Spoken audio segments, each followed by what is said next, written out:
Assalamualaikum warahmatullahi wabarakatuh. Pada kesempatan kali ini, kita akan membahas tentang kedudukan public relation dalam organisasi. Yang disusun oleh kelompok 2 yang beranggotakan Muhammad Khairul Huda, Sela Mesyana Saputri, dan Suci Mustika Dewi. Yang pertama, kita akan membahas tentang definisi public relation. Public relation merupakan suatu aktivitas yang dilakukan dengan cara menjalin hubungan dalam bentuk komunikasi antara organisasi dengan keseluruhan publik, baik eksternal maupun internal, yang tujuannya untuk menumbuhkan saling pengertian, goodwill, dan kerjasama antar publik dengan jalan komunikasi timbal balik untuk mencapai tujuan bersama yang hendak dicapai. Banyak pengertian menyebutkan bahwa public relation merupakan proses interaksi antara organisasi dengan masyarakat dalam menciptakan opini publik, menanamkan pengertian, memberikan persepsi, menumbuhkan motivasi, dan menciptakan partisipasi publik. Proses ini memiliki tujuan untuk saling menguntungkan, menanamkan keinginan baik, pengertian dan kepercayaan untuk saling menjaga sehingga muncul citra yang baik dari publik terhadap organisasi atau perusahaan. Definisi lain tentang public relation menjelaskan sebagai sebuah usaha yang dilakukan secara terus-menerus dan secara sengaja untuk membangun dan mempertahankan pengertian timbal balik antara organisasi dengan masyarakat. Jadi, secara singkat, public relation merupakan penghubung perusahaan atau organisasi dengan masyarakat sehingga disebut sebagai humas yang merupakan singkatan dari hubungan masyarakat.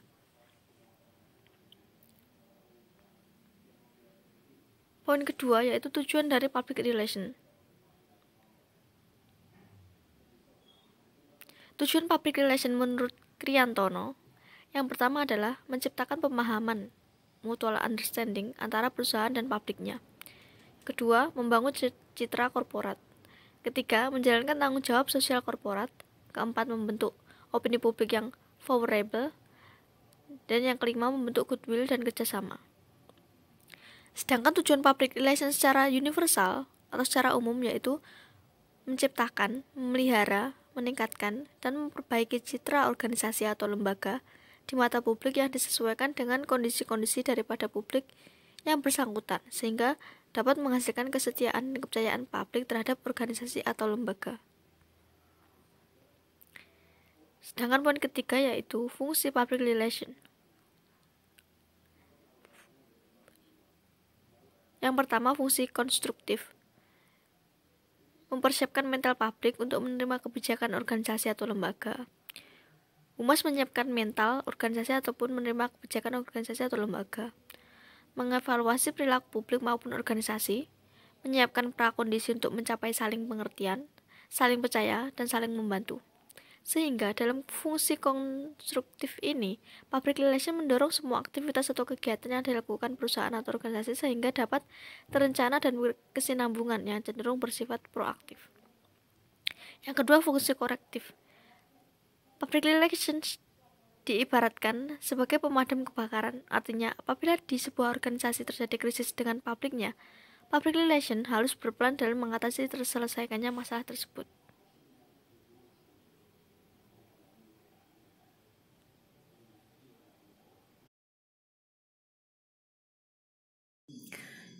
Baiklah, di sini saya akan menjelaskan tentang peran public relations dalam suatu organisasi atau perusahaan. Nah, secara garis besar, peran public relations dalam suatu organisasi atau perusahaan itu dapat dibagi menjadi 4 bagian. Yang pertama ialah sebagai perannya itu sebagai penasihat ahli atau expert prescriber. Dalam menjalankan peran ini, praktisi public relation itu berperan sebagai pendefinisi problem atau mencarikan solusi dalam penyelesaian masalah hubungan masyarakat atau hubungan publik dengan suatu organisasi. Di samping itu, praktisi public relation itu juga diberi tanggung jawab penuh untuk menciptakan atau mengusulkan sebuah pengembangan program guna menanggulangi problem yang sedang dihadapi, sekaligus ia juga bertanggung jawab penuh untuk mengimplementasikannya. Sehingga dalam posisi penasihat ahli ini, praktisi public relation itu diibaratkan hubungannya dengan manajemen organisasi itu sebagai dokter dan pasiennya, antara dokter dan pasiennya. Artinya, pihak manajemen atau organisasi itu hanya berperan sebagai pihak yang pasif, artinya hanya menerima atau mempercayai usulan atau program-program yang telah direncanakan oleh public relations dalam menanggulangi permasalahan yang sedang terjadi. Kemudian yang selanjutnya, peran public relations sebagai fasilitator komunikasi. Dalam hal ini, public relation itu bertindak sebagai komunikator atau mediator, atau juga bisa disebut sebagai penghubung atau pendengar setia dan broker informasi antara organisasi dan publiknya. Dalam hal ini, public relation itu mengelola two-way communication-nya atau menggunakan two-way communication dengan cara membuka rintangan komunikasi yang ada atau yang sedang terjadi. Tujuannya dalam hal ini itu adalah untuk menyediakan kebutuhan dua belah pihak akan informasi sekaligus untuk menemukan kesepakatan yang melibatkan minat kedua belah pihak, sehingga dalam menggunakan metode two-way communication ini artinya public relation itu mencoba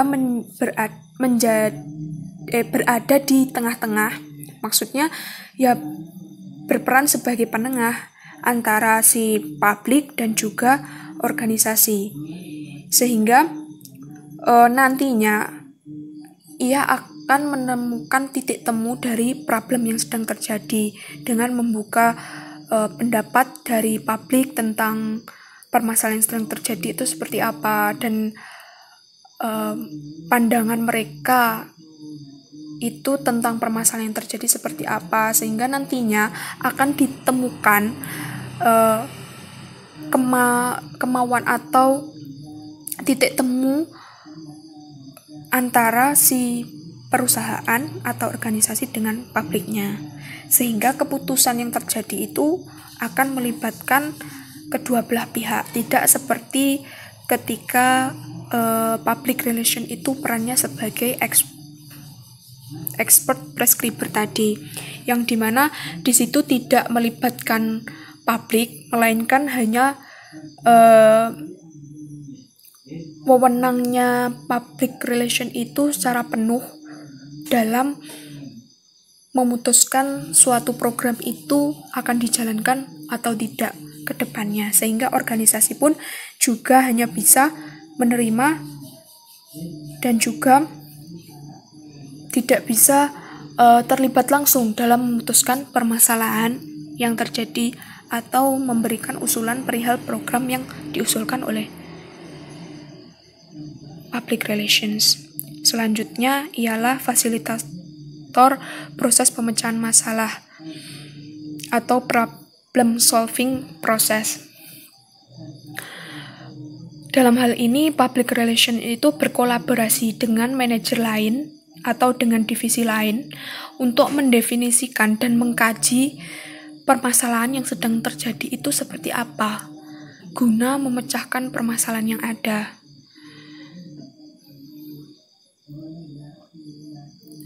Nah, dalam hal ini, public relation itu bergabung dalam manajemen strategik perusahaan, sehingga dia juga berkolaborasi dengan konsultan mulai dari awal direncanakan program hingga di tahap akhir, yaitu tahap evaluasi.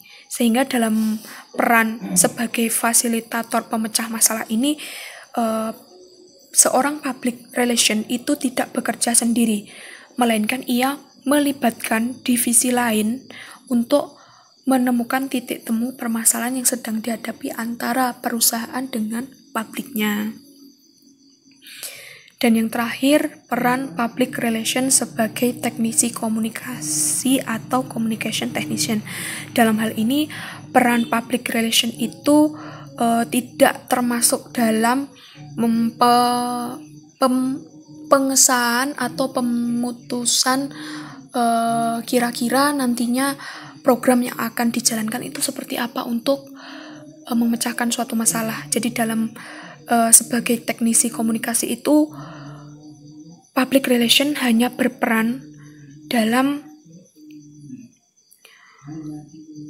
sebagai penulis atau ibaratnya secara kasarnya itu sebagai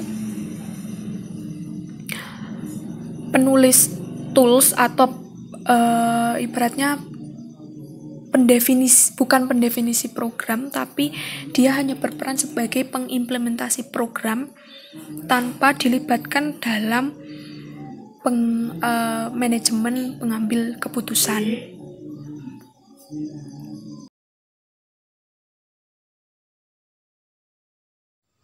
Oke, di sini saya akan menjelaskan tentang kedudukan public relation dalam organisasi. Jadi, di manakah seharusnya posisi public relation dalam sebuah organisasi atau perusahaan?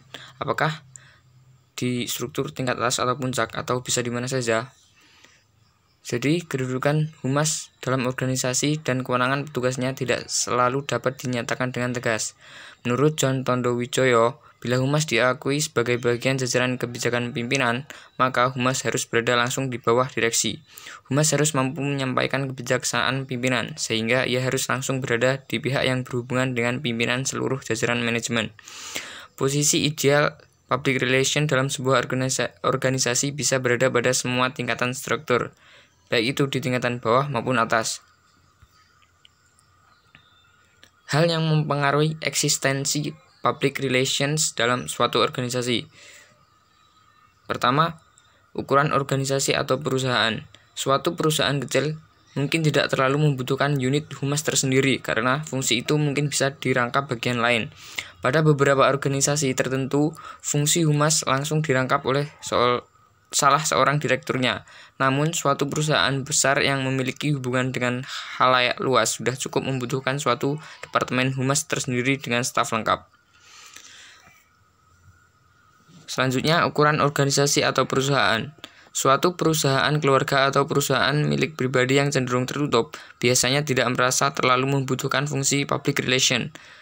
Kalaupun ada, hanya kecil saja. Kondisi ini berbeda dengan perusahaan terbuka yang sudah go public, yang harus lebih transparan sehingga membutuhkan fungsi humas yang lebih aktif. Di sini pemahaman dan penghayatan pimpinan terhadap keberadaan public relation sebagai mendukung lini strategis organisasi tentu menjadi sangat menentukan. Dan yang terakhir adalah ukuran organisasi atau perusahaan. Keberadaan public relation dalam sebuah organisasi atau perusahaan disesuaikan dengan kebutuhan tujuan yang akan dituju oleh sebuah organisasi.